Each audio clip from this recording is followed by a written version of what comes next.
I would be looking for signals that this is something that is relationship oriented.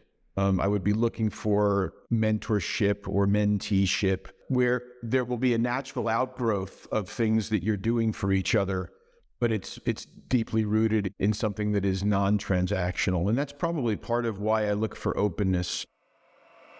Yeah! What's up, everybody?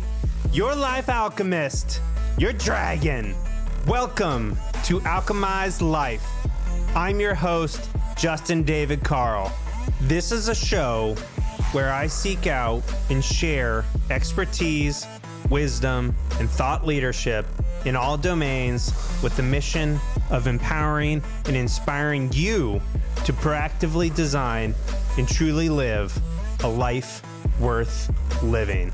We're all in this together, and when we do the work together, we go so much farther, so much faster, and have so much more fun.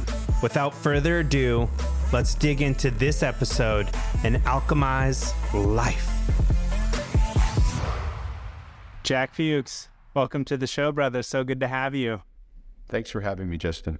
So to give a brief introduction of you, and definitely doesn't capture all of you, but some of the highlights: you're a teacher, a mentor, and an investor. Specifically, you teach the course Principled Entrepreneurial Decisions at Stanford University, which is where I had the great fortune to meet you several years ago. And over the years, you've become one of my greatest, most favorite mentors. So I'm really excited to have you on the show to talk about your entrepreneurial journey, the insights that you've gleaned mentoring lots of different founders and entrepreneurs, your teaching, as well as your investing. So to kind of kick things off and give people a flavor of who you are, every single mentorship session that I've had with you has taken place over a physical activity, with the exception of one time where we sat down and had coffee. And that was, I think, only because you had torn your bicep muscle playing tennis. Is that correct? That's probably right. I don't recall exactly, but I've torn a lot of muscles in my day. Yeah. So, and that's one of the things I've deeply appreciated about, our friendship and mentorship is, we're always exploring incredible hikes. You've crushed me in tennis and squash several times.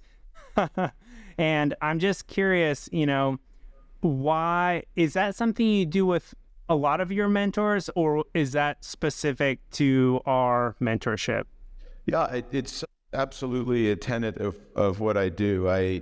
First off, I love getting outdoors and I love activities. You and I have gone hiking many times. We've gone on runs.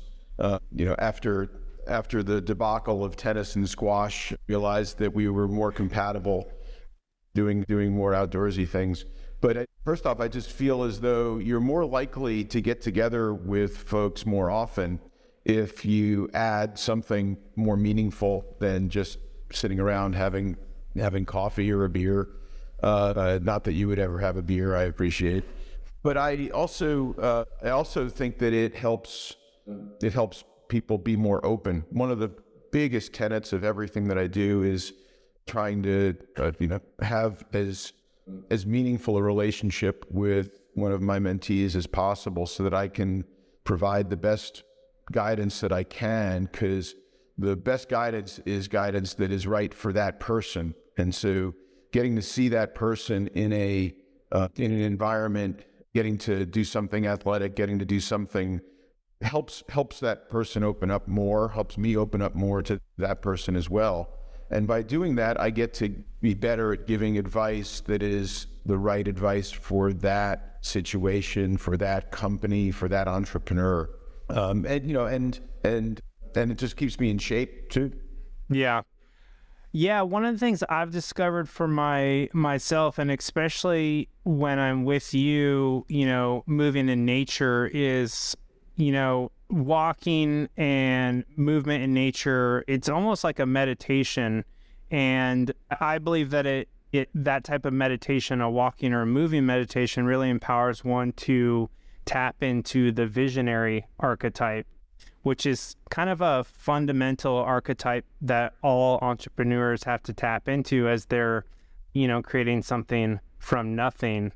And I love that is such a integral part of your mentoring process, because I've never come away from a session and felt like it was a poor use of time. Every time, after a session with you, I feel enlivened, inspired, invigorated, and expanded. And I deeply appreciate your style of mentorship. I think it's beautiful, to be blunt in a sense. So before we dive too deep into mentorship, I want to kind of rewind and get kind of your origin story, your own entrepreneurial journey to really, getting to where you are today, and, the activities that you and endeavors that you're involved in now. Can you take us back to kind of the beginning of your own journey?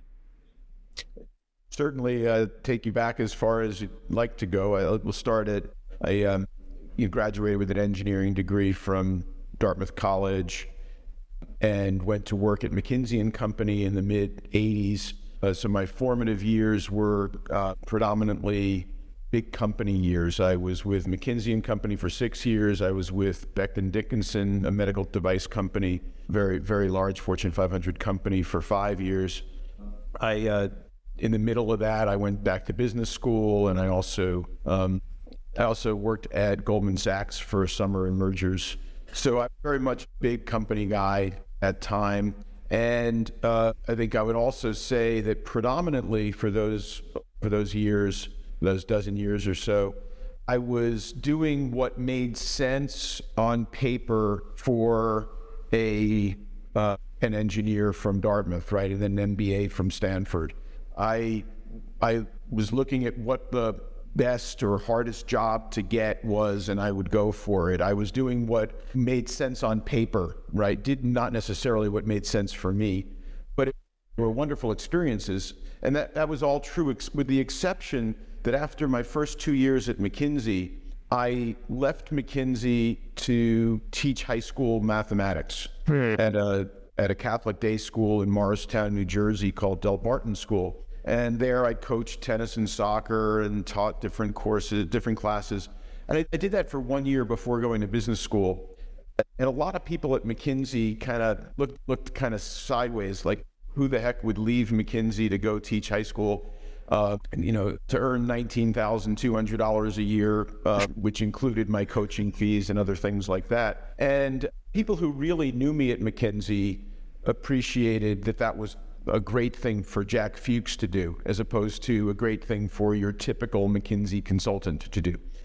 And over the first 20 years of my career, it's probably the only thing that I did as the right thing for me, as opposed to the right thing theoretically. So, after all my time with McKinsey and Becton Dickinson, I then had the next portion of my career, which was as an entrepreneur. And I worked about a dozen years in entrepreneurship, moved back out to California. I grew up on the East Coast, married my wife, who's from California. So we moved out here in 2000. And I worked with 4 different startups in just about every leadership role, and had an incredible experience with these companies. And what I loved about entrepreneurship more than anything was the feedback loop that happens at small companies. I had a huge role at Becton Dickinson, in charge of a worldwide business that had 70% market share when I took over the business, and when I left the business, it had 75% market share. And in an enormous company, kind of have no idea why it went up from 70 to 75%. Was it something that I did? And if so, what? Was it something that my predecessor did? Maybe more likely, right? Was it just the vagaries of the data, right? Is it just probably as likely as anything that just whatever survey that you did, whatever. But your job was kind of take credit for it, help everybody take credit for it, but you really didn't know day to day, minute to minute, hour to hour, what you did and what the result was of any actions that you took. It was a big behemoth, $20 billion company.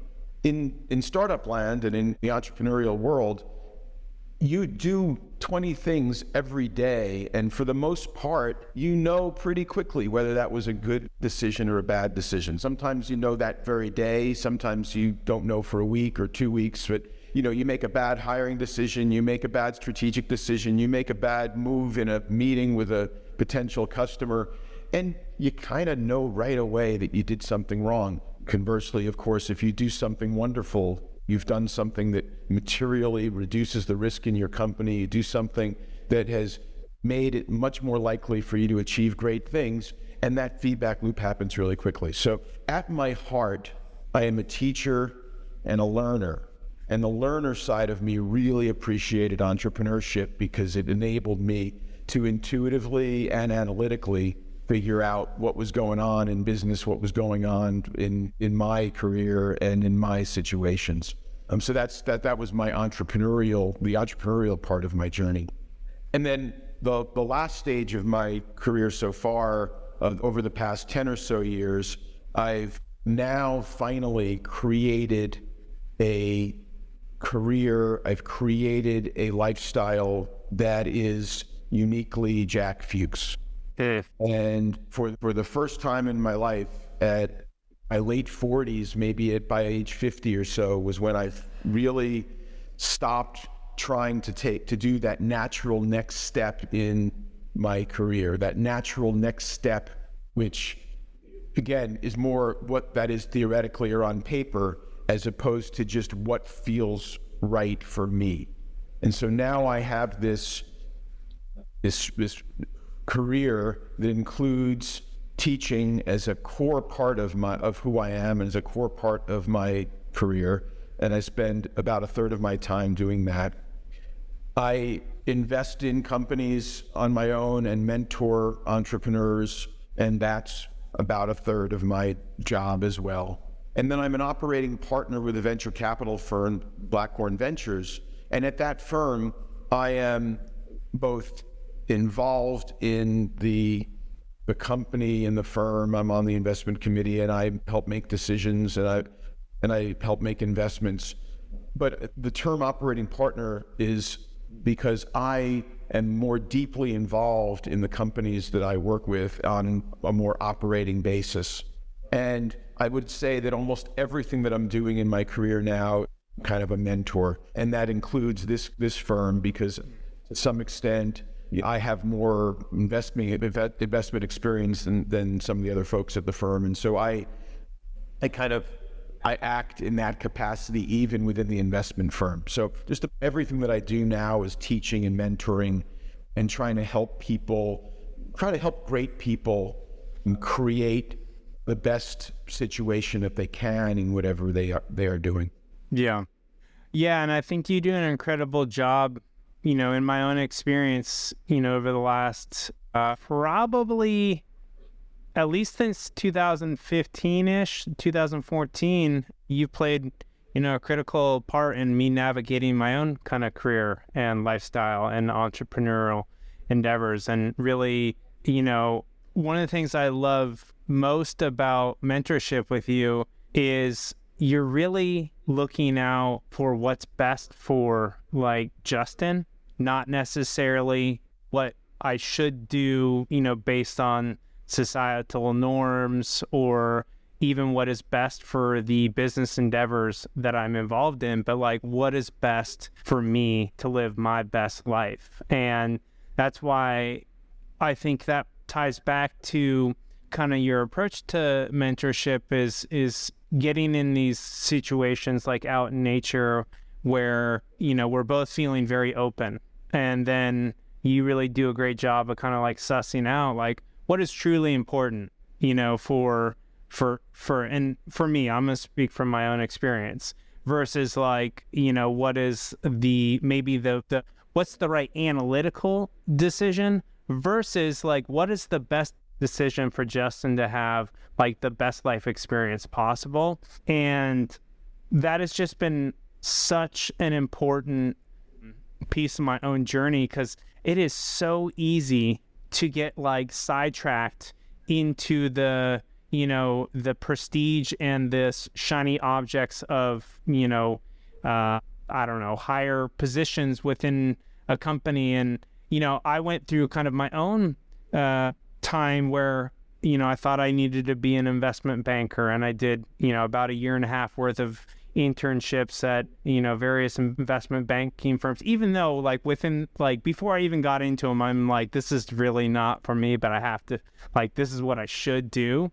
So I'm kind of curious, if you were to offer some, advice or mentoring around empowering people to kind of shorten or completely circumvent that period of going and doing what you should do on paper.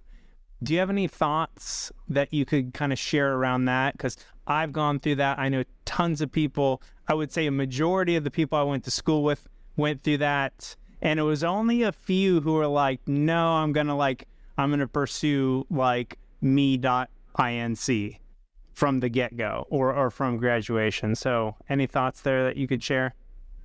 Well, I've been struck in our conversations about, and again, I met you when you were in your mid-30s and already had gone through much of that journey. Not all of it. I don't think we ever all go through all of it, but you had gone through much of that journey.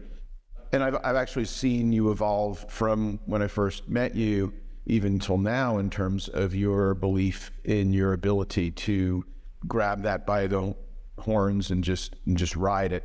And be willing to do that. What I was struck about you early on was the way that you processed the advice that I gave you, in that you absolutely had at that point your own center of who you are and what you wanted to achieve. You understood a decent amount of who you were as a person.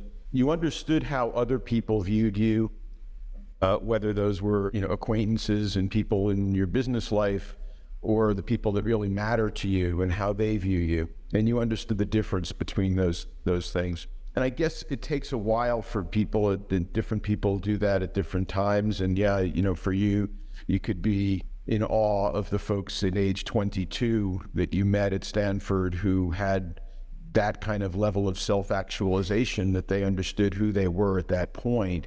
But it is an extremely rare, ridiculously low number of people who have that, right? The Howard Rourkes who know they want to be an architect and that's what they're cut out to do, and they're not going to do anything else. For the most part, people have at their core some capabilities. They have at their core the things that they really enjoy. They have at their core tendencies and beginnings of stuff that would lead to greatness in different ways. And some people embrace that. Some people are more aware of those things to be able to embrace them, but some people deny those over time. And I certainly am more on the spectrum between embracing them and denying them. I'm more toward the denial, or was more toward the denial for, until my late 40s. You got there a little faster.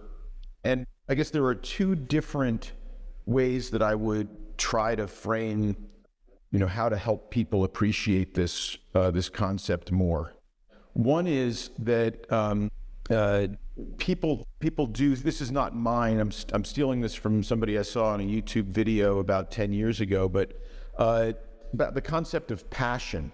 And people talk about following your passion, and I try not to use that word very often, and you've probably never heard me use the word, but I do believe in that and appreciate it. But people tend to think of passion as something that they're born with, and like that Howard Rourke, it's just no doubt, I'm cut out to do this and I'm going to do this. My view of passion, and people talk to about Steve Jobs, who gave that famous talk shortly before he passed away at a Stanford commencement about follow your passion, and people quote that, just that snippet, and think, well, I don't have a passion. Am I flawed in some way? What's going on here? When Steve Jobs didn't graduate from college, he did not have a passion for consumer electronics. He didn't have a passion for consumer design. If anything, he had a passion for East Asian studies and maybe for drug culture. I'm not totally sure about that. But he did have some core, very cool capabilities, and then was aware of what kinds of things he enjoyed doing and he appreciated doing. And I'm projecting on this because not somebody that I know personally extremely well. But he then applied those core nuggets of skills through deep work and cognitive strain over a period of many years, and developed an unbelievable capability in those things, and comes a passion. And through that strain, you're able to develop a work life, and also a personal life. The same things are kind of true in personal life, but you're able to develop a fulfilled, happy work life because you have taken those core things, applied them, and put in the work and develop that passion. And it's hard to do that unless you found something that you were really good at and that you really like to do. And so the first thing that I just sort of say is you try to identify those things in advance and realize that it's okay if you don't have that fully developed passion as a 22-year-old or an 18-year-old or a 3-year-old. And just work at that, and through that cognitive strain, you will develop a passion, and then you will be more likely to follow a career and a path that makes sense for you as a person. And then the second kind of category of things that I'd like to bring up with this is, so how do you start to get a sense as to what those things are? And the way I would frame it is looking for unique things about your approach to the world, your own personality. One way to do that is to think about the people who are close to you, the people who do know you really well, and what do they look to you for? What are they excited about tapping into you? And allowing yourself, it's not easy to do, it's surprisingly difficult to do, but allowing yourself to listen to that, to deeply listen to that, and be vulnerable about that, and be willing to hear it. Most people, when they want advice, they ask you for very specific advice because they're kind of afraid of getting real advice or getting broad advice. They'll even like they'll box you in so that you're more likely to tell them what they want to hear, or you're more likely to give them the advice that the particular advice that they were looking for. Especially, by the way, for the people that love you, for the people that are close to you, for your parents, right? I mean, I still can't take advice from my parents very well, which ironically, my parents now can take advice from me quite nicely, which I just noticed, visited last week, and I convinced my dad to get his hearing aids improved. I convinced him to go get cataract surgery, and I convinced my parents not to drive to Florida this year from New Jersey, but to fly to Florida because they're 84 and 82 years old. And, it's spring break road trip is fun for a while, but so they're listening to me. I do look forward to the time when I'll be able to listen to their advice, hopefully fairly soon. Anyway, so I do think that trying to be open to the signals of the people that do know you and are able to help shine a light on what is unique about you and what those kernels might be, and then finding the things that amplify those kernels, as opposed to the generic thing that everybody thinks you should do. So I think that's enough. I have a lot more ideas of things to say, but I have a feeling that I've gone on long enough on that topic. Hey there, just a few words about the incredible show sponsors for today's episode, and then we'll dig right back in. Today's show is brought to you by Veg Nutrition. Live better. So I'm actually a veg elite athlete, and before I joined the team, I spent months doing my due diligence to make sure that the company was vision, mission, and value aligned with me, my values, my mission, my vision, and my lifestyle. I got to know the owners super well. I even got to know the person who formulates all the products, and they passed with flying colors. So I couldn't be more excited to represent a company that I feel so aligned with. And I want to tell you about two of my favorite products. The first is the veg pre workout. So when I first went vegan, or mostly vegan, the last thing for me to go fully vegan was finding a vegan pre workout that gave me the focus, the energy, and the power that I was looking for. And I can tell you, this is the best pre workout that I've ever had. It gives me incredible focus and energy. And what's probably the best is it leaves me with no crash after I take it, which is great. And the flavors are so freaking good. There's literally peach mango and a Patriot Pop that tastes like, the firecracker popsicles, cherry lemon lime flavor.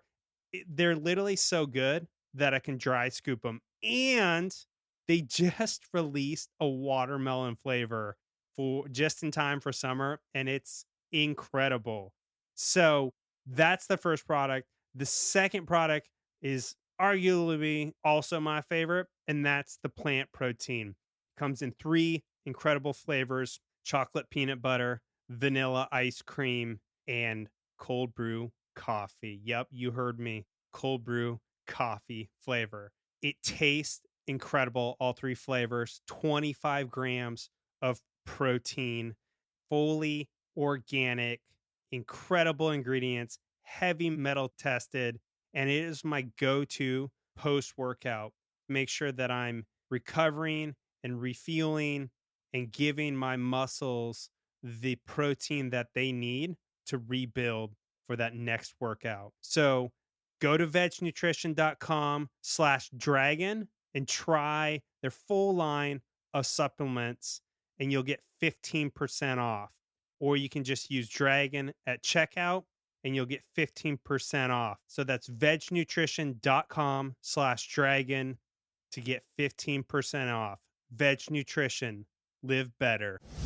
No, I absolutely this is so good, because I completely agree with you, because I put myself through so much emotional, mental stress trying to figure out what my passion was. And eventually I kind of, through my own personal learning and studying and exploration, I realized that the best path for me, and I think it's probably a likely path for most, is to follow your interests and just continue to do that until one of them develops into a deep passion that you are highly skilled at. And quit worrying about identifying your one passion or the one thing, because some people get lucky. They stumble upon an interest very early in life and they fall in love with it and they're really good at it, and they develop it, and they turned into a business endeavor or entrepreneurial pursuits, or they just they find their calling very early. But I think for most people, we have to kind of spend a lot of time kind of pursuing different interests, and we get bored of them or realize that we don't have any talent, and ultimately it could be a hobby, but it's not going to be calling. And when I really started to do that, it released that pressure of kind of that self-imposed pressure. Because I remember in my early 30s, shortly before we met, I was so hard on myself. I should have made it by now. I should, I should know what I want to do. I should be making the money that I want to make. I should be, doing the kind of work that fills me up. And then, I started to just really follow my interests and release that pressure. And then lo and behold, I started to find the things that I was very passionate about. And even still now, they're kind of just finally manifesting into business endeavors. You know, you and I have talked about how, you know, recently I launched this podcast, and, you know, I launched my fitness and money coaching program. And the reason that I think that is, especially the fitness and money coaching program, is the things that people always come to me for. My entire life has been fitness. Like, people are always like, how do you stay in shape? How do you build muscle? What do you eat? And it was like, I've even had people come to me and be like, you should create more content around your fitness stuff. And I'm just finally really starting to do that. And it's, as I do that, I feel just like, so, like, I feel like I'm doing the most meaningful work that I've ever done in my life, and empowering people in a way, being of service to people in a way that I just didn't realize was possible for me to have that experience, both for myself in terms of the meaningfulness of what I'm doing, as well as the positive impact in others. And then, you know, kind of like similar to you, like, one of the things that I've always kind of considered myself as a learner. And, you know, I think I'm, through the podcast and the coaching, starting to step into my role as a teacher to others. And I think, you know, subconsciously, I think that's why I was so attracted to you as a mentor, is because you're farther ahead on that teacher path than me. And like, you're also just as passionate about learning as I am. And so by, you know, having you as a mentor, like, you just like feed parts of me that just are so hungry to like soak up, you know, more experience and wisdom and expertise and knowledge. So I think kind of what you said there, where like, identify your capabilities and skills. If you're confused about those, like, ask others, like, hey, you know, what do you think I'm really good at? Or kind of like, what are some areas of expertise that you see in me? And then, you know, what are the things that you kind of like, your tendencies that you have, you know, like, when you have a free day, what are you doing in that free day? And then the critical part is doing the deep work and the cognitive strain around that, because that's what takes it from just an interest into a high level skill that could become a passion. So I really appreciate you illuminating that framework for myself and the audience, and to kind of like continue on that path, you know, of mentorship and entrepreneurship, as, you know, someone identifies like a business opportunity and they're looking to, you know, start a company or, you know, a business endeavor. What are kind of like the initial things that you would really point out in your mentorship? Like, what are the areas that you'd focus on with that mentee, with their business, and, you know, take us through some of that. Yeah. So for most of my time in entrepreneurship and in investing, I've been also teaching at Stanford. Originally, I taught at the Haas School at Cal Berkeley about 10 years as a lecturer, as a side light. And then for the last 10 years, I've done that at Stanford and in Europe at the Technical University of Munich and at ESCP in Paris and Berlin. And so I've loved, to a certain extent, I've always loved the teaching, and I was able to accommodate sort of a one-day-a-week thing for the time that I was an entrepreneur. And you know, when I teach, which then evolved into kind of mentorship from there, I strive to strike a balance and try to give students frameworks to help them develop the best business ideas that they can, and give the best answer that I can to them. But the idea is to try to help them figure out what the best situation is for them, as opposed to imposing some framework on them. So with everything that I do, I strive not to be that person that says, this worked for me once, and so it should work for everybody every time. And what I really, instead, it's listening and understanding what that person is trying to accomplish, and applying frameworks, applying some generic frameworks and some other things to help them figure out whether something is a good idea or not. And for most of the time I was teaching a course that helped students develop their business ideas and present them to venture capitalists at the end of the term. And I had some fairly cool frameworks. One of them developed with a gentleman named Naeem Zafar, which was 5 basic questions you ask about any entrepreneurial company. And you ask those questions over and over again, and you can use that to determine whether or not someone has a good idea or whether to improve an idea once you have an idea. And those not going to go into detail on those, but I could taught whole courses on this. The questions are, is there a burning need? Is there a big enough market? Can I establish a sustainable, differentiated positioning for the product? Is there a scalable business model? And is it the right time and the right team for that idea? And so, and even when I teach that framework, I'm always trying to say, and you should have your own personal screening questions. You should have your own individual questions. And if you don't like this framework, come up with some other, because what I really want to teach people to do is have their own framework, whatever it is, use it over and over again. And after a lot of iterations, you'll just get better at figuring out whether something is a good idea or not. And so for me, I've used that framework for the past 20 years, and I've seen thousands and thousands of ideas, and I get better and better at applying that to try to help students and help entrepreneurs either decide whether an idea is good or make that idea better, right? So that's a very, typical kind of approach to even to teaching entrepreneurship. Relatively straightforward approach. About 5 years ago, I started teaching a new course called Principled Entrepreneurial Decisions. You mentioned it earlier in the podcast.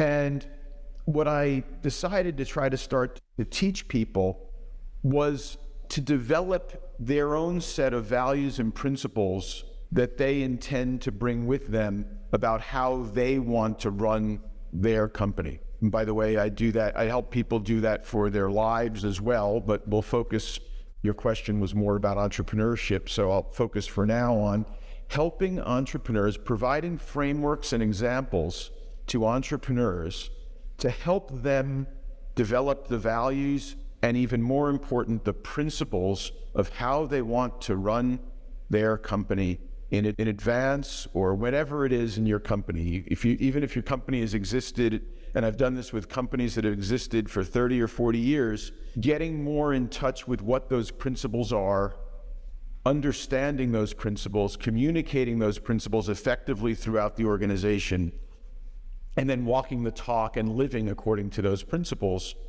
that creates that helps scale the company, because everybody at the company will then try to make those principled decisions that you would want them to make as a founder and as a leader. And so what I now tell a lot of folks, I still go through those 5 questions with founders because you want to make sure it's a decent business idea. But what I strive to help them appreciate the importance of developing a sound set of principles.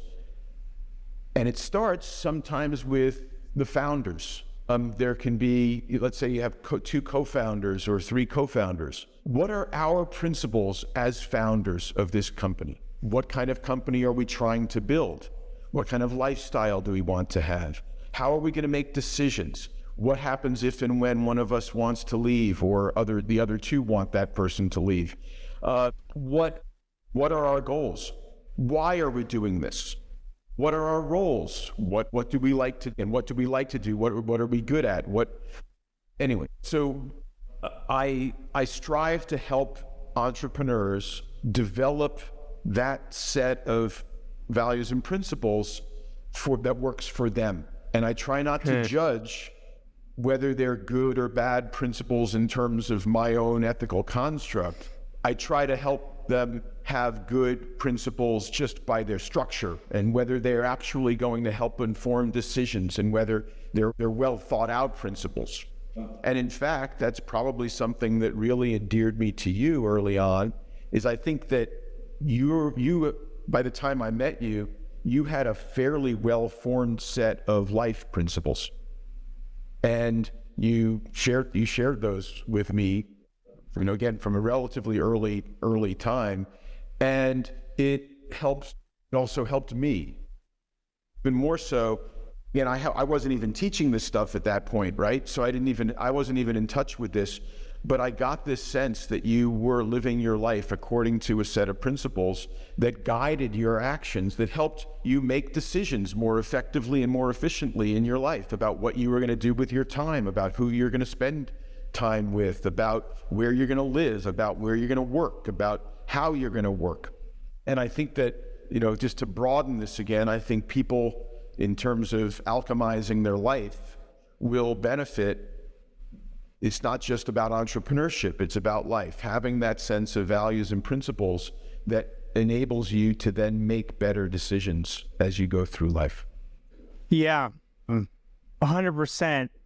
Can you help me kind of suss out for the audience kind of like the difference between a value and a principle, and kind of like maybe an example or two of each, just so that we can understand the nuance between the two? Yeah, and I also appreciate that it's a journey. When I teach a course or I take a company or an investment firm through this process, it's an iterative process. And so I don't expect people to have a perfect idea of what a value or a principle is. In fact, when I teach the first class session of my course, which I'm going to do on January 9th, as we kick off our new quarter at Stanford, and I say, don't get hung up on whether it's a value or a principle or a vision or a mission or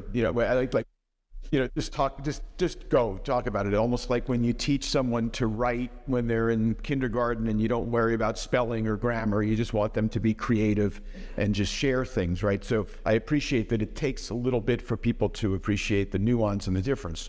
But at a simple level, and again, this is my construct. You have a different construct of how you want to do values and principles, be my guest. But my construct is that values are fundamental beliefs that help us decide what's right or wrong, and they tend to be 1 to 3 words long. People have them on their websites as companies. They're useful and they're good, and I encourage people to have them. They tend to be in an absolute priority order: God, family, Republican Party, right? But they don't necessarily inform decisions as clearly, and I'll get to that in a second. But I do encourage actually people to develop these values. Principles are in part derived from values, and they're derived from our experiences in life, and they're derived from our experiences as a company. Principles tend to be longer, can be as long as a complete sentence, but they're certainly longer than values, 5 to 7 words. They are more idiosyncratic to who you are as a company. I'm going to stay focused on companies now for a bit. They inform decisions, and what you try to do is imagine you're sitting around at a leadership team meeting as a company. Principles are what someone might bring up that would help that group drive to a certain decision. And those principles, as an example, let me give an example first before I go into more detail on this. But a value for a company might be customer-centric. We are customer-centric. Okay, right? Customer centricity, that's a value. That's something, right? But that doesn't necessarily inform a decision. Yes. One of my favorite principles from one of the companies that speaks at my class, it's called Aperia Technologies. Their principle is, when we set an expectation with a customer, we own it. Okay? When we set an expectation with a customer, we own it. You can imagine if you were debating whether to replace a product that a customer is complaining about. You could imagine at a meeting, somebody might bring up that principle. Hey, we set an expectation. given that we set that expectation, we should replace this product. Yeah. Now, someone else might bring up another principle. You might have financial principles about trying to become a cash flow break-even company. You may have principles about product readiness. There are going to be other principles that you're going to have as a company, and you could imagine people bringing up those principles and resulting in a principle-based argument or a principle-based discussion about that decision. So these principles do come into conflict, and you wind up prioritizing those principles within the context of a decision being made at a company.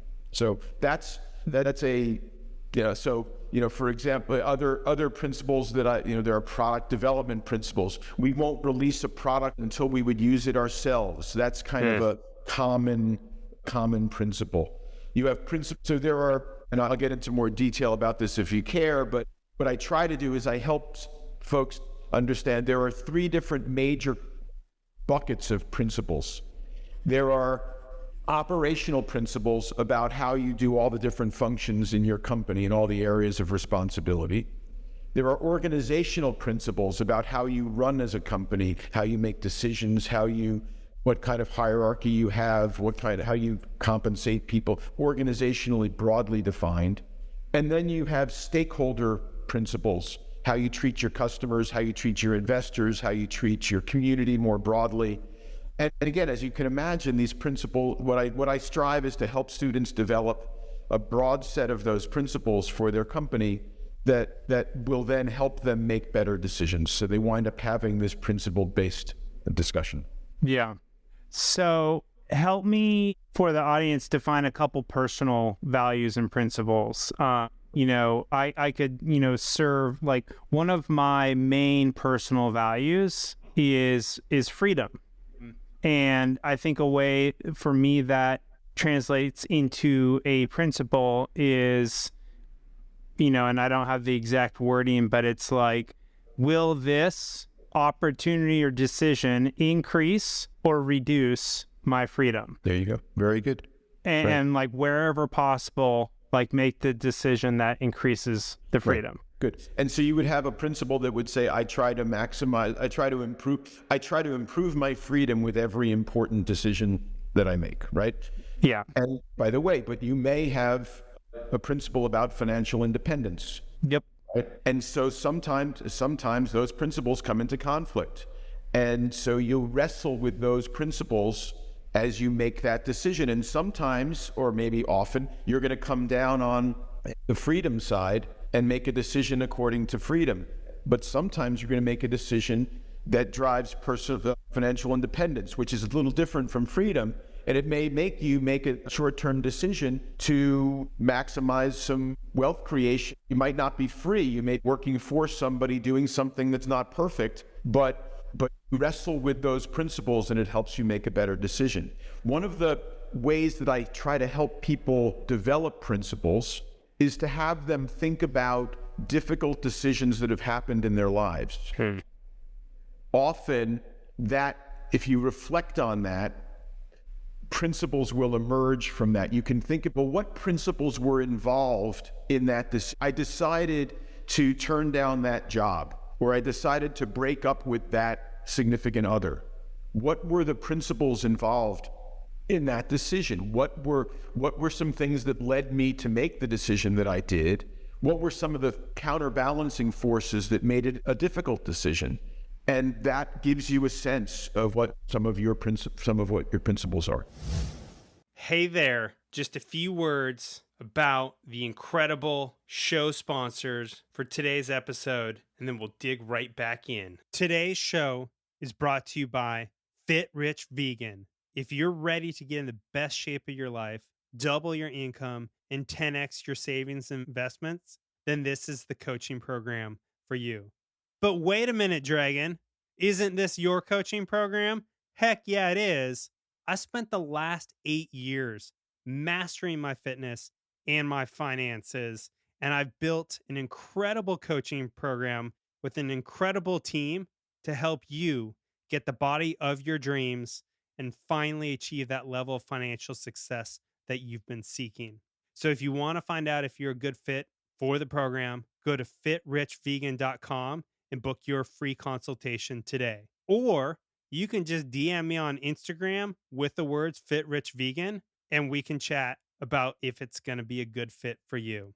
I'm committed to empowering people to actually achieve their fitness and financial goals. I spent the last 20 years trying to figure this out on my own. And what I realized is the key to doing it is not doing it alone. You have to have coaches, you have to have mentors, and you have to be a part of masterminds. And that's exactly what Fit Rich Vegan has. It has coaches, mentors, and it is a mastermind. So again, if you're ready to book your free consultation today, go to fitrichvegan.com or drop me a DM on Instagram. Yeah, and I think the great thing about values and principles is I think subconsciously many people develop them at kind of just a intuitive subconscious level. But then as you start to consciously identify them and, really get aware of like what is the nuanced principle and related value, then it makes you infinitely more effective at proactively designing your best life or your best business endeavor, right? And so, one of the reasons subconsciously I chose my wife is because she just made me feel so much more free in my life. She just brought so much magic and fun, and I didn't feel like she was tying me down. I felt like she was expanding me. And that's why I was like, I could be with her for the rest of my life because I feel more free with her, not less. Whereas, oftentimes kind of people get into a relationship and they feel, the old ball and chain, you know what I mean? And that's I never wanted that experience. That is the antithesis of a good life to me. So describing helps the audience in that it's the awareness of those values and principles helps you make better decisions. Yes, it's true. You can go through life just doing that completely intuitively, and you didn't necessarily have to consciously think about how much you value freedom. You made a decision without that, and that's great. But my hypothesis is that you wind up making better decisions if you are more conscious of those principles and how they interact, and that you will get better and better at making principle-based decisions the more that you exercise those things. And again, in retrospect, and I didn't have this framework when I met you, but in retrospect, right from the start, the first few times that we met, you shared principles with me about different aspects of what you did in your life. Not all of them, not all of them are things that you would put up on your website. Mm-hmm. Okay, right. Some of your principles aren't things you're necessarily hugely proud of, but they're principles that you have, or they're not proud of. That's the wrong phrase. They're things that they're not necessarily saintly principles, right? Mm. Just as companies, like I said, companies can have a principle of trying to get to cash flow break even, right? You're not going to put that on your website. You're not embarrassed. You're not embarrassed if somebody were to find out that you wanted to make money as a company. It's okay. That's what we have to do, right? But that's still a principle, and it's something that would be one of those counterbalancing principles that people would wrestle with. And so, anyway, so that's that really big on trying to help people appreciate the need to do that. You should, as a company, have a principle about DEI, right? About diversity, equity, and inclusion. I don't try to judge what principle you have, but I encourage you to have one, or have a set of what does that mean to you as a company, and then live according to that and make decisions according to that, right? You should have a principle about how you're going to treat the community. Your principle could be, we don't as a company give any money to charity. We believe that people should decide that for themselves. Okay, that's your principle. That's may or may not be the principle that I would have as a company, but people know it, and that's how things are. Helps decisions happen better, right? So not all principles need to be, up on the website. Yeah. Yeah, I totally agree. I think, financial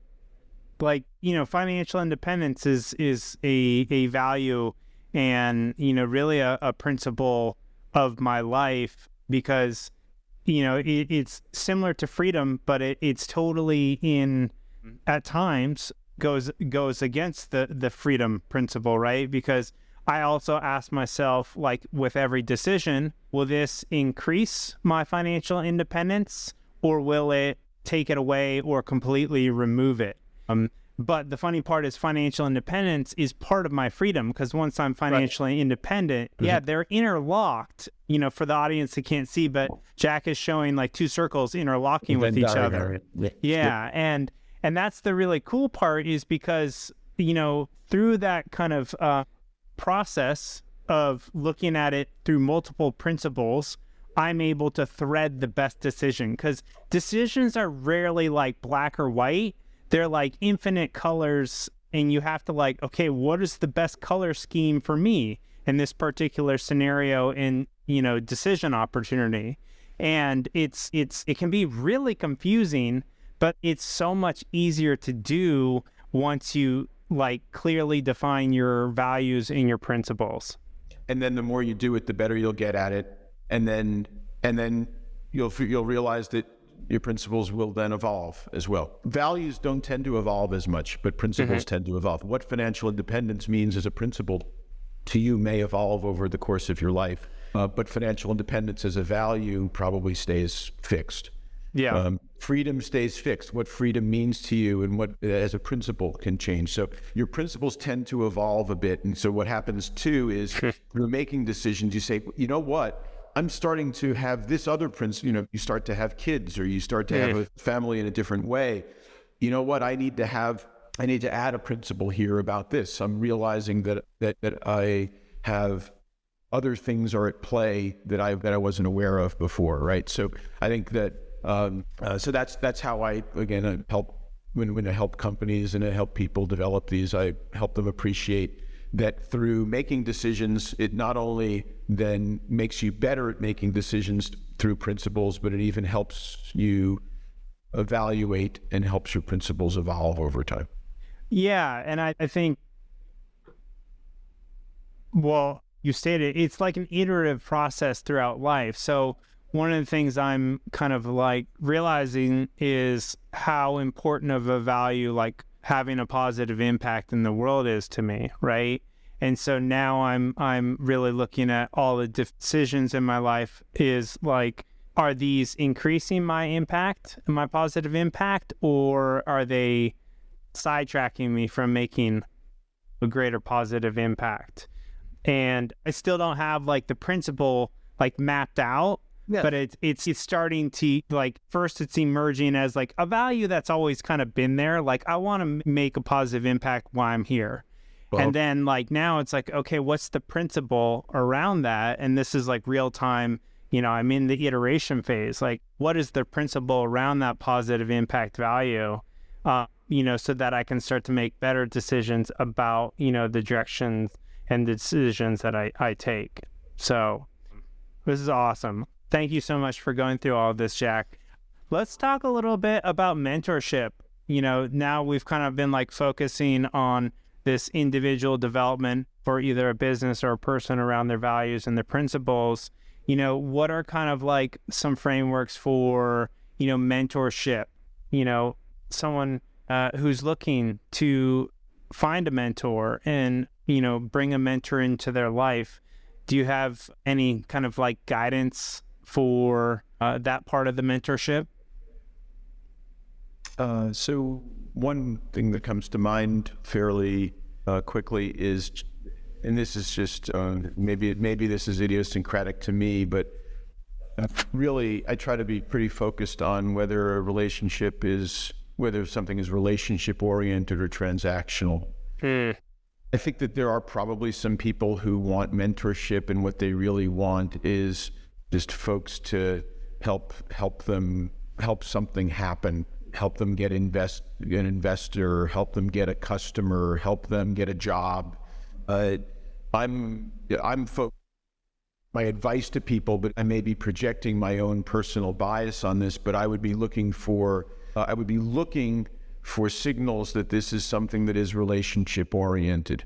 I would be looking for mentorship or menteeship, where there will be a natural outgrowth of things that you're doing for each other, but it's deeply rooted in something that is non-transactional. And that's probably part of why I look for openness.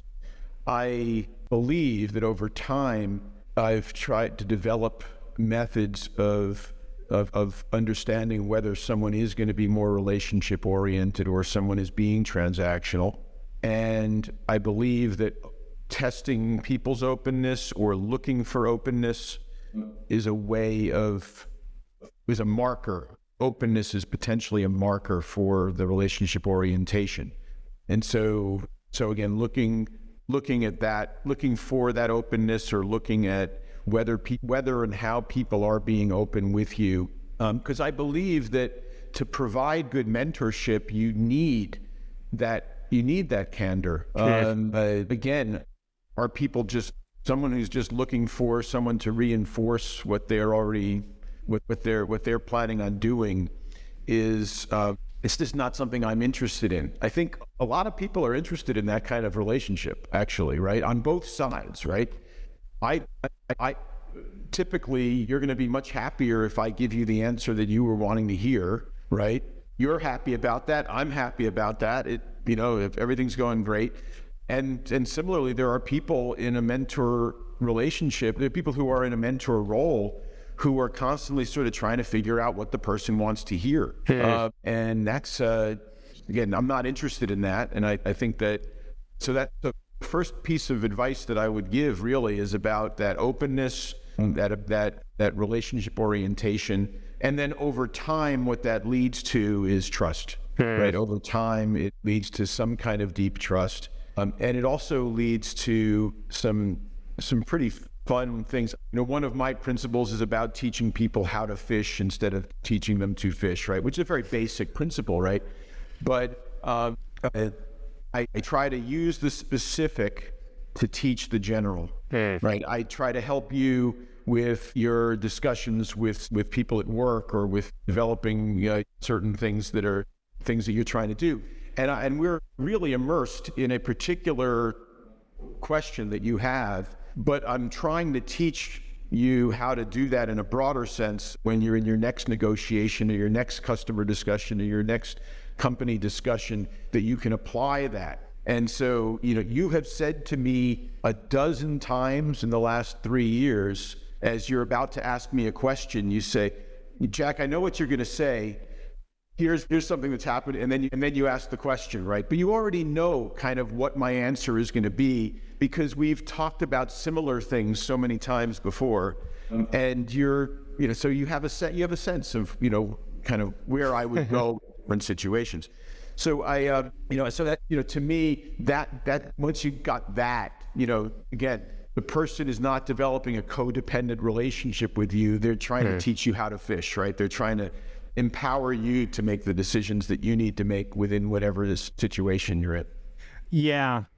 A couple notes on some of the things that you said. I think, and you can confirm or deny this, I think in the beginning of our, mentorship and friendship, like, I was much more transactional, because I think I came from kind of like a transactional world of business in my previous life to meeting you. And I think over time, you have taught me to be more relational. And you've also empowered me to learn how to fish for myself in my own life. Because I know there's been several times where I'm like, Jack, just tell me what I should do. And you pretty much never do that. You force me to go through the cognitive strain that I have to go through in order to develop my own self-awareness and self-knowledge, so that I can create some sense of self-mastery that will then, lead to me living my best life going forward. And it's definitely like uncomfortable, but at times, but I'm like so deeply grateful for it, like that you don't make it easy for me. You don't rob me of my own learning. And I think that's what makes you like an incredible teacher, is that you, at least in my experience, you force me to learn what I need to learn and figure out for myself and, develop my own sense of self-knowledge versus being like, here's the answer. Like, you don't just like, here's a transaction question, here's the answer. It's like, you'll like put out a bunch of different things I should think through. And then you kind of like just wait for me to like start to thread through those and process through those. And then it has empowered me to just, I think blossom in my own life. And that's, one of the things I think is a hallmark of a great mentor is, do they empower their mentee to blossom and flourish? And in my own case with you, I definitely have. I'm happier, healthier, wealthier, and, just more in love with my life than ever since you came into it. And I think that's a good barometer, from the mentee side. Like, how do you identify a good mentor is like, after each interaction, do you feel enlivened and inspired, or do you feel like that was like kind of like a transactional process that feels kind of empty, Well, and I also, as a teacher at heart, I'm constantly teaching people to do stuff, and then they get better at it than I am. So I hope that continues, whether that originally in terms of your being a leader at a company, or, doing the things that you're doing with your life. And now as you're becoming a mentor, you'll probably then become a better mentor than I am. Hopefully I can teach you to be a great mentor. Hey there, just a few words about the incredible show sponsors for today's episode, and then we'll dig right back in. This show is brought to you by Feel Free from Botanic Tonics. This product is unlike anything I've ever had before. No joke. It's made with kava root and other ancient plants, and just half a shot gives me this incredible sense of focused flow and productivity. And I love to take just half a shot right before I work out. I take it with my pre-workout, and it takes my workouts to the next level. It is seriously unlike anything I've ever had. It's also an incredible productivity tool for any big work projects that you have, or long periods of time where you just need to be super focused in flow state and get a lot of shit done. So if you want to give this a shot, you can go to botanictonics.com and use code DRAGON at checkout to get 40% off your first order. No joke, 40% off with code DRAGON. That's Feel Free from botanictonics.com, code DRAGON. Feel free, feel good. Yeah. Well, I think that segues really into like teaching, because I think mentorship and teaching like share, there's a lot of overlap between the two, like what makes a good mentor leads to a great teacher. And, I'm kind of like selfishly asking about this because now, I'm a coach to people around fitness and money and wealth building. And so like, I think I'm really curious, like, how do I become a better teacher? And like, what are the areas that I need to focus on, or, principles around, what makes a great teacher? And so I'm curious if you could share some of your thoughts around, your own teaching and, how that's evolved and kind of what you think is important, skill sets or frameworks for a teacher to have. Yeah, I think that described some of this in the past during this conversation, but I think it's most important to try to set yourself and your ego aside and make the conversation be about the students, about the other person. Again, I strive to try to figure out what is the best thing for that person. In my teaching, in my classwork and the materials that we've developed We try to make it as student-centered as possible. When I facilitate conversations, so we have developed a whole suite of materials that help people teach principles, teach values and principles development to students. We have cases that are written about protagonists. Those cases, there's no right or wrong answer, but the answer that you have is going to be dependent on your principles. And so we write these cases about difficult situations that have happened at companies, and the students then debate what they would do in that situation. Ideally, half of the students would do one thing and the other half of the students would do something else. And then that gives also the students a chance to learn the principles of these companies and develop a sense of what principles have worked for different companies in different situations, and they can decide whether or not they want to adopt them for themselves. And so in those debates and discussions of cases, I strive to talk as little as possible. My goal, at least once or twice a class session, would be to have two students who are disagreeing in a principle-based way about what they would do, and for me to be able to one hand to the left and that student says something, and then I go my hand out to the right and another student disagrees, and then go back to the first, and I just go back to the first student, and they go back and forth, and that people want to help chime in to help support one or the other position. When that's happened, I know that I've really reached something. When the students are able to disagree with each other at a principled level, for me, these are the most important principles involved in this decision, and so I would do this, and then it goes back and forth from there. We also do a lot of impromptu role plays during the class session where somebody has to make a difficult decision about whether to fire half of the staff or stop a clinical trial, and if somebody feels strongly enough about one they're going to stop the clinical trial, then okay, well, talk to so-and-so. That person is one of the doctors whose patients are on this clinical trial. Please explain to them what you've decided, right? And again, engage in a principle-based discussion about how they've made that decision.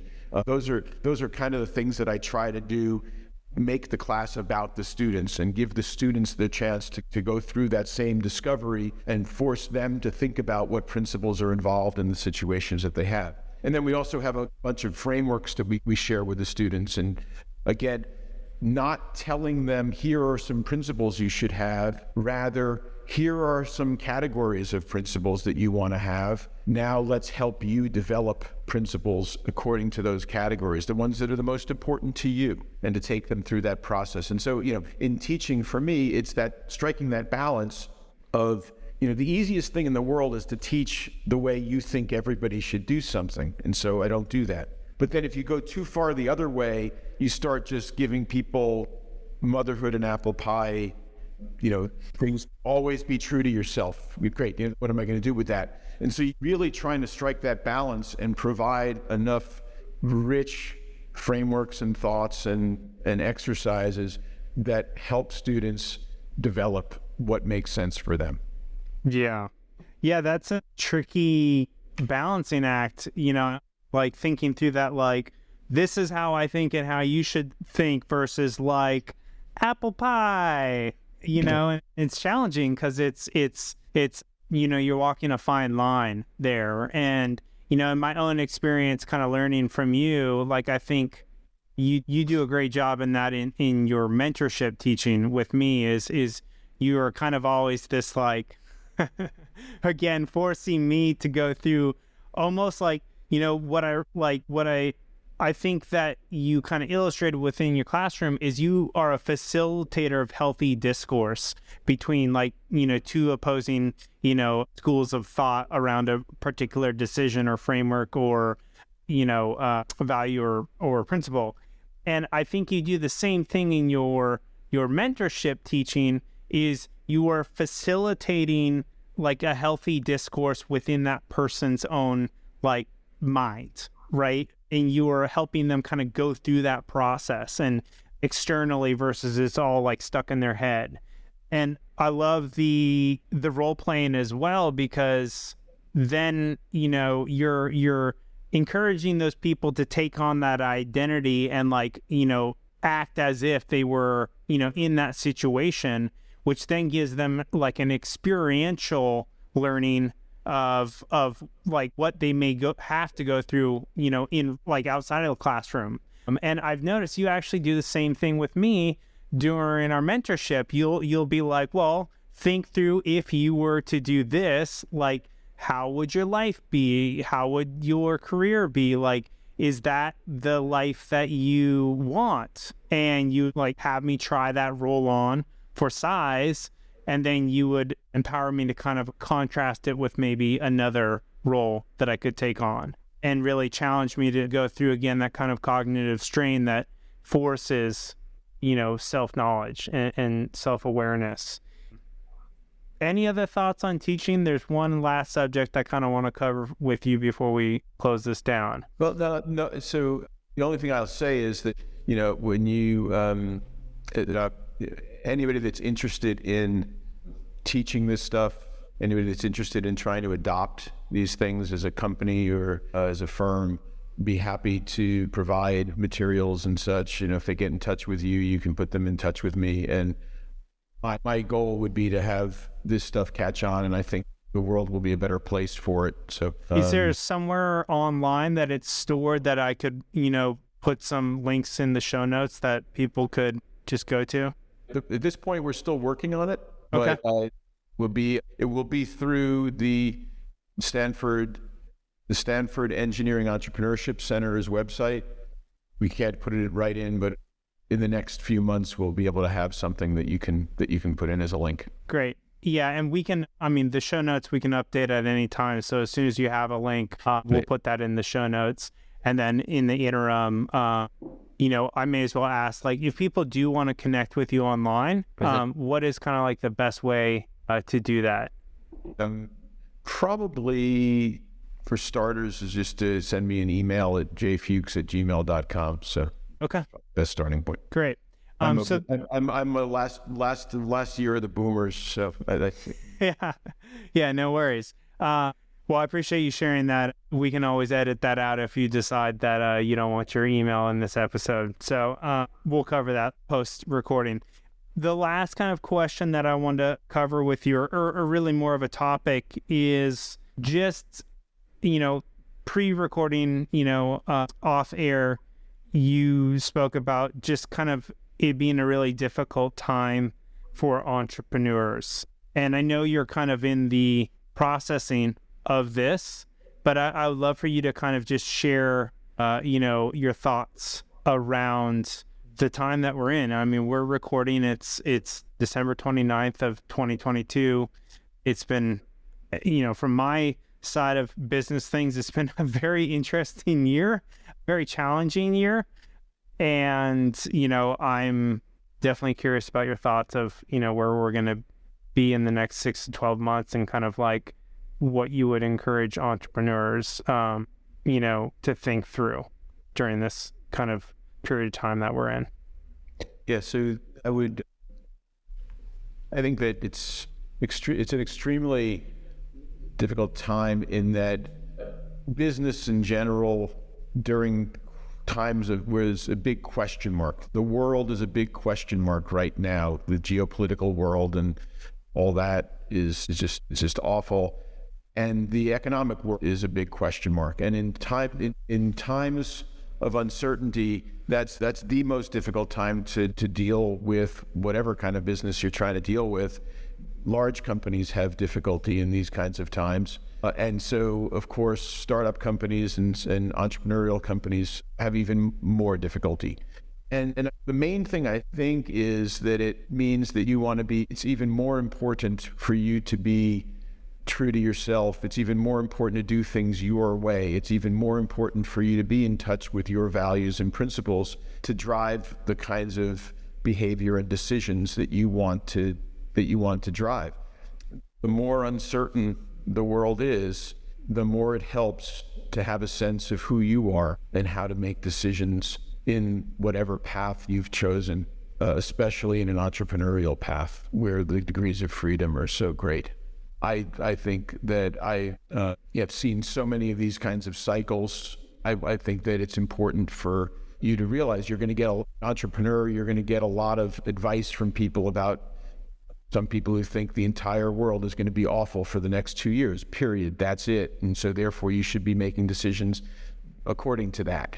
If you just listen to that verbatim, you squirrel away every acorn you can for the next 2 years. You're going to fire 3/4 of your staff and go on to life support. You're going to assume that nothing's going to happen. And that may be the right answer, but the one thing that's sure is that's an opinion, and that's one person's opinion. And it may be many people's opinion, but you need to process that through your own set of values and principles and decide whether that's the right thing, right? Other people are going to say the first 2 quarters of next year are going to suck, and then it's going to get better, right? Well, one of those might be right, and something in between might be right, or something else might be right. But it's values and principles that enable you to make better decisions and make the best decisions for yourself. Because some of those people are doing that old trick of, this worked for me once, so it should work for everybody all the time. They're telling an investor is telling every single one of their companies to do something because they've decided that's the answer, right? And it's up to you to decide what the right answer is for you as an entrepreneur. And that's true of not just investors, that's true of advisors, that's true of mentors. I'm totally happy when I mentor someone and, Justin, you've listened to some of my advice and you've acted on it, and some of it you've completely discarded. Sometimes you're kind enough to choose the opposite of what I said you should do. It works out, and then you are kind enough to act like I had given you the other advice. That's really nice of you to do that, and you do that well. But it's really important for you to be grounded and centered as an entrepreneur in order to navigate these things, decide which pieces of advice you want to take from which people, and then go with your gut and make the best decision you can and learn from that decision. Yeah, I think that's incredible wisdom right there. Is now more than ever, people need to get really clear about what their values and their principles are for themselves and their business endeavors. Because, business is cyclical. So this isn't the only time that we're going to go through, provided that you still have some years left in your life. This isn't the only time that we're going to go through a challenging, geopolitical or economic time. And so what better time to develop clear principles and values than when it really matters, right? So absolutely love all the wisdom and insight that you've shared with me and the audience today. Are there any other things that you want to cover, or any last words of wisdom or requests to the audience that you'd like to make, Jack? I think we've been through enough. We're already over time. I appreciate the opportunity to share what I've been trying to instill in people, and I appreciate having this forum. So thank you, Justin. Awesome. Thanks for coming on the show, Jack. Thanks for tuning in. And remember, literally everything can be used as an opportunity to learn, to heal, to grow, and to transform. So whatever is going on in your life, choose to consciously and proactively harness that energy and use it to alchemize your life to the next level. If you enjoyed the show, please share it with a friend or on your favorite social media, and leave us a review on your favorite podcast platform. As always, you can find me at Justin David Carl on Instagram and all the socials, as well as at alchemizelife.com on the web. Until the next time, sending you lots of energy and plenty of dragon magic.